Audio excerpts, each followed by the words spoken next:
In an industry as old as watchmaking, brand heritage and maintaining an image are two crucial aspects of finding a home in the marketplace with no shortage of options for collectors. Some brands have had a more linear path to continued success of high optics, while other brands have either fallen out of favor or worse yet, completely fallen off the map. The challenge only is further complicated when a brand still aims to produce compelling watches for aggressively attainable price points while upholding an image. In this video, we're gonna look at 3 relatively attainable watch brands with average prices well under $1,000 that have changed their image for the better in recent years. So in order to be on this list, it doesn't mean that any of these brands were necessarily bad, but rather that they have recently elevated their product offering and have made great strides in improving the perception among collectors. So we'll first discuss what was the brand's position prior to the improvement, and then showcase some examples of releases that led to this rejuvenation. For the first of the trio of brands today, we have Timex. Timex was originally founded in 1857 as the Waterbury Clock Company in Connecticut, being one of the leading contributors to making the region an early hub of watchmaking globally. Further, the Waterbury Watch Company was linked to another industry player, Ingersoll, where Waterbury Watch Company famously produced $1 watches known as the Yankee Pocket Watch for the brand. And eventually the Ingersoll brand was rolled up into the Waterbury umbrella in the 1920s, where the brand would continue to spearhead new concepts, including the famous Mickey Mouse watch, which is widely accepted as the first character timepiece that reached mass market appeal. The Waterbury Watch Company eventually shifted its name to Timex in 1941, and in the decade to follow, we would see Timex grow to become one of the largest producers of mechanical watches in the world. Part of this was due to the brand's exceptional marketing and ability to undercut the competition. A tagline you might be familiar with was a 1950s campaign run by the brand that followed the phrase, "It takes a licking and keeps on ticking." This slogan and campaign led to skyrocketing sales until the quartz crisis, requiring Timex to shrink watch production dramatically first before they could recover. After many tumultuous years, in the 1980s, they doubled down on watchmaking, with production shifting overseas, appealing with no-nonsense, value-for-money takes that could undercut the competition. Pieces in this era included the Iron Man, and you also saw the introduction of their Indiglo tech, which allowed for dial illumination in a seamless way without the need for applying additional material to the dial. All of this contributed to a brand that was well known. However, given their appeal to the ultra affordable and being distributed within unconventional points of sale like pharmacies of all places, Timex was known but not a brand that collectors would commonly utter as a solid gateway to proper watchmaking. This remained the case for years as things transitioned to the 21st century.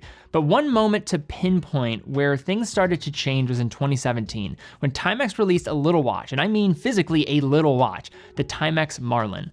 The Marlin was a reimagined vintage model from the 50s and 60s that upheld the wearability and design of the originals. But in addition though, it came with a manual caliber on the inside for just $200. At the time of the reintroduction, the vintage revival craze was picking up high speed, and seeing a release from Timex of all brands was far from expected.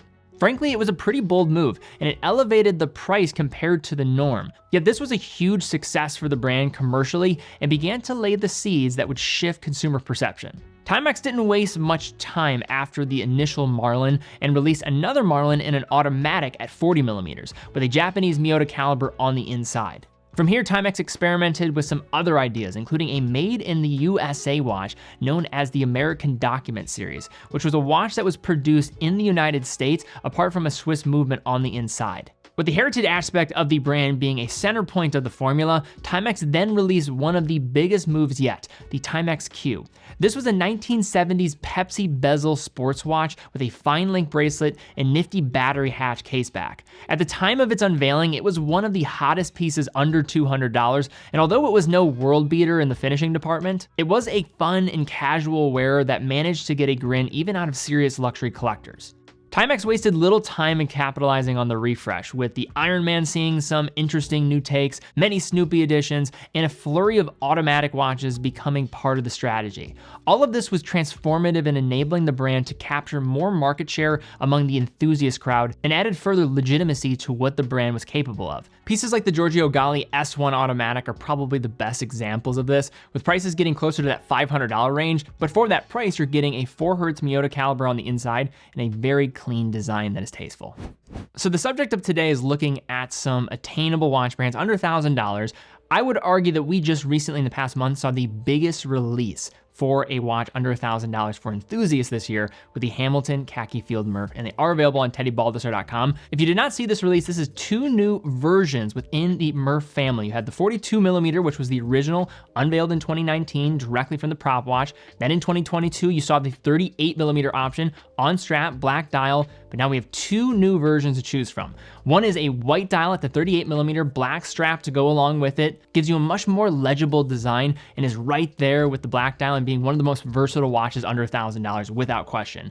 But also in addition to that, you now have a black dial version on a bracelet. This was long requested, so to see it finally here as an option for people that are looking at the Murph is amazing, and I think these are two of the most important releases of the year under $1,000 and delivered on what many enthusiasts were looking for. If you're interested in these models, I'll include a couple things down below. One will be a collection looking at the entire Murph family, but also a couple additional articles and hands-on reviews and an ownership review of the new white dial to go along with it. Check it out in the description down below. Any purchase from our website also supports the content. So now for brand two, we look at another company that actually has roots in the United States with Bulova. Bulova was started all the way back in 1875 by a former Tiffany & Co. employee, Joseph Bulova. In the early days, the company specialized in jewelry and watch repairs to get off the ground. But noticing a trend towards wrist-worn watches as opposed to pocket watches, Joseph Bulova released a full line of men's watches in 1919, laying the foundation for the years to come. Throughout the 20th century, Bulova were pioneers in many aspects, including the creation of a tuning fork watch within their subsidiary brand, Accutron, in the 1960s, to the creation of legendary chronographs such as the prototype worn by astronaut David Scott during the Apollo program. Bulova's professional watches were also crucial, being one of the largest providers of military timepieces during World War II to the Allied forces. And you also can't forget the notable dive watches with the fan favorite oceanographer, also known as the Devil Diver, given its cheeky water resistance rating. Beyond just the watches, Bulova was a trailblazer in how watches were advertised, as Bulova owns the title for having the first TV commercial ever run by a company ran during a baseball game in 1941, simply stating, "America runs on Bulova time." In a similar story to that of Timex, the following decades with the unraveling that came in the mid-20th century as a byproduct of the quartz crisis created a shift in the brand's focus. This included digital timekeeping with pieces such as their Computron with its novel case design resembling more of a futuristic spaceship than a wearable object, and eventually a move to go further down market as the race to the bottom of price commenced with the wide-scale production of quartz timekeepers. In 2007, the Japanese watch company Citizen acquired Bulova, making them part of the group's portfolio as an entry-level offering. However, in the mid-2010s to the turn of 2020, we saw Bulova make some dramatic shifts in their collection that landed much differently with the collecting market. First and probably most importantly was the release of the Bulova Lunar Pilot in 2016. This served as a reverent look to the past to the piece worn by David Scott during his Apollo 15 spacewalk. This all came a year after the space-worn prototype fetched over $1.6 million at auction in 2015.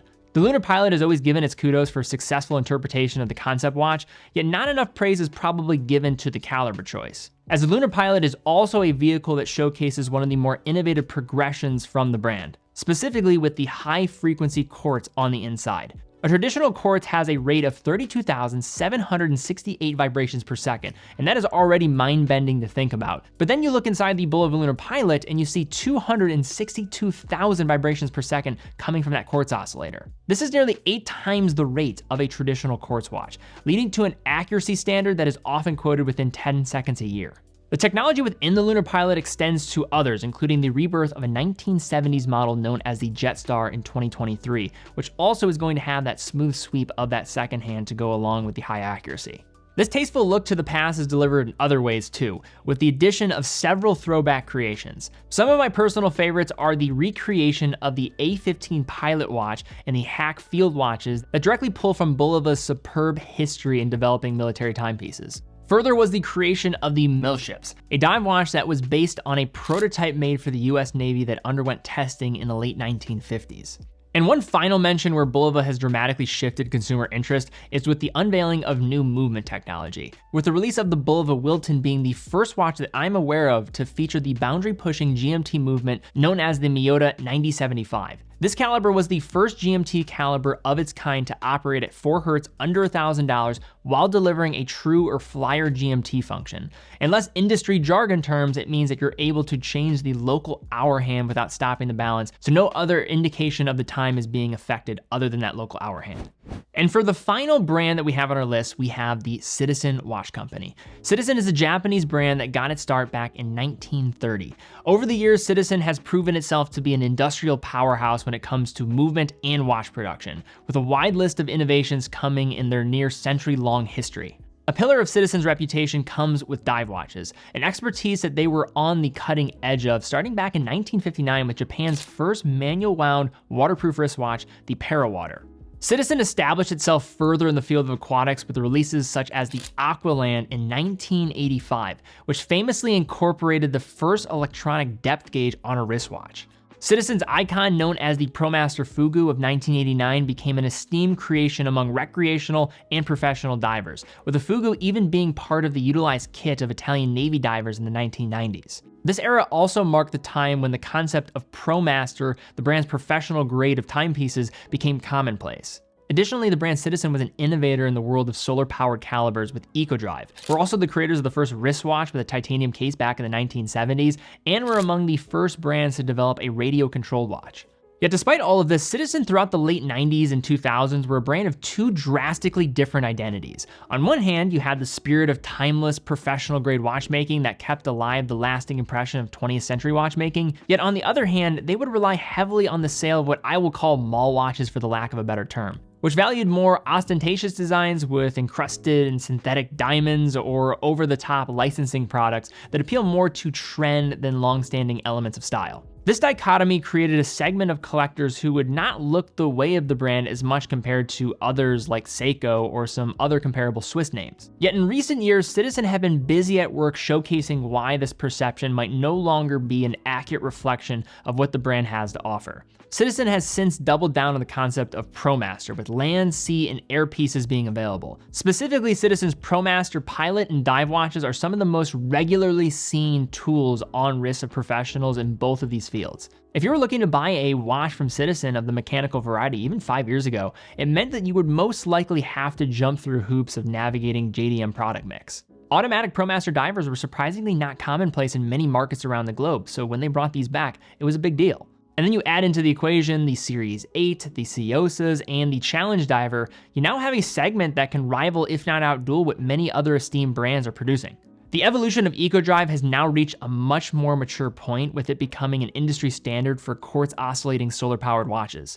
A crowning achievement of the brand's solar tech is the release of the EcoDrive 1, which was unveiled as the thinnest analog light-powered watch in the world, at a mere 2.98 millimeters thin, with a movement thickness of around a millimeter. Another significant call out on the higher end of things from Citizen is the Caliber 0100, a limited series of ultra-precise watches boasting an accuracy of plus or minus 1 second per year. And as a note here, this is all being done without the aid of external synchronization or any of the sun's support for power. This also is not including any of the other developments the brand's manufacturing arm Miyota has been responsible for, and it's not including the broader group acquisitions with names like Alpina, Frederic Constant, Arnold & Son, Bulova, and therefore Accutron. I might argue as a group, there might not be a more innovative cohort in all of the industry. Sure, this might be slightly disconnected from Citizen on a brand level, however, the company you keep becomes a part of your perceived reality among others. But all right, guys, that's all we have for this video. That is 3 brands in the past 5 to 10 years that I think have dramatically changed their image amongst enthusiasts. Do you agree with this list? And are there other brands, say under $1,000 where they typically play, that you would also classify in a similar light to the brands mentioned in this video? Leave a comment down below. And do you agree with my take on these 3 brands? Have they been making the necessary strides? Have you been noticing them more? Love to see some comments down below. And also, if you've owned any of the watches from these brands, love to see that as well in the comments. If you guys enjoyed the video, please give it a thumbs up, subscribe, hit the bell icon. Definitely check out TeddyBaldTheStar.com. TeddyBaldTheStar.com is an authorized dealer of over 30 brands. Each purchase from TeddyBaldTheStar.com comes with a full factory warranty, quick and fast fulfillment, dedicated customer support. And also, if you want to support the content, it's really the best way to do so. Of course, we value your viewership. That allows us to keep doing what we're doing here, and we love what we do. But guys, thank you again so much for watching. Be well, and I'll see you all very soon.